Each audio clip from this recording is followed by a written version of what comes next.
Welcome to tonight's little ramble. This will be the sixth little video in Spanish. So I'll just start off with some random words. Store, which is tienda. Tienda. Perro, which is dog. I emphasize the little roll there because dog has two R's, but perro with one R. Pero with one R is but. I told you this, but I meant something else. I have car, which is carro, very similar to the English version. It's probably because it's a more modern word. Sky, which is cielo. Cloud, which is nube. Space, which is espacio, which could also be said as like personal space. Espacio personal. And if you want to say like that space or that area, you could say like ese lugar as well, if you prefer that. Which is more like that location.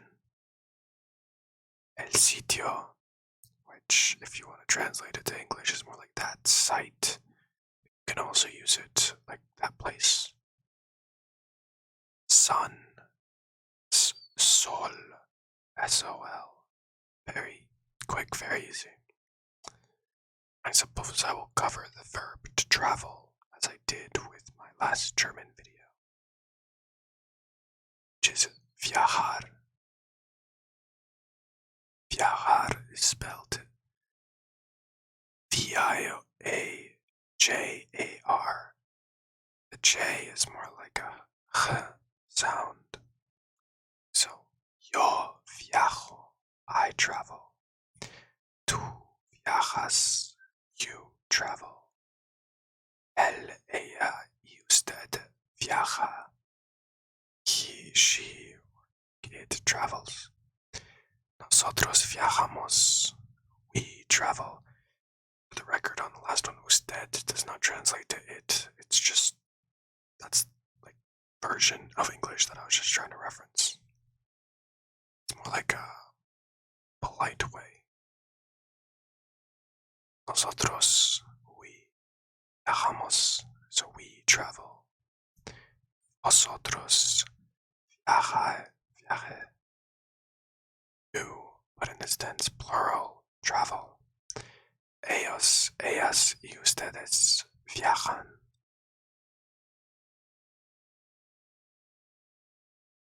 The weather these days is pretty damn cold.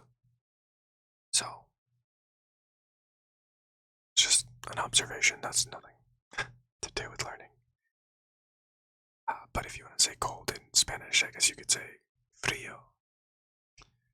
So short is corto or corta. One thing to keep in mind in Spanish, it's very gendered. So corto is for masculine and corta it's for feminine. Long, largo, y larga. These next words are pretty like adjectives for the most part. But even things like open, which is the verb, like if you want to say abrir, that's the verb, but if you want to say that it is open, it's abierto or abierta, depending on the object that you're referring to. Anything that you see with an O at the end of it tends to be masculine, and A tends to be feminine. Can't think of any exceptions, but as a general rule, that might help you. Close is cerrar. If you want to say that it is closed, similar to the last one, say it is open. Say cerrado or cerrada. Say many, it's mucho. muchos or muchas. Small is pequeño or pequeña if it's feminine. And big is grande, regardless. So that's everything for tonight's little ramble. If you enjoyed it, and have yourselves a wonderful night.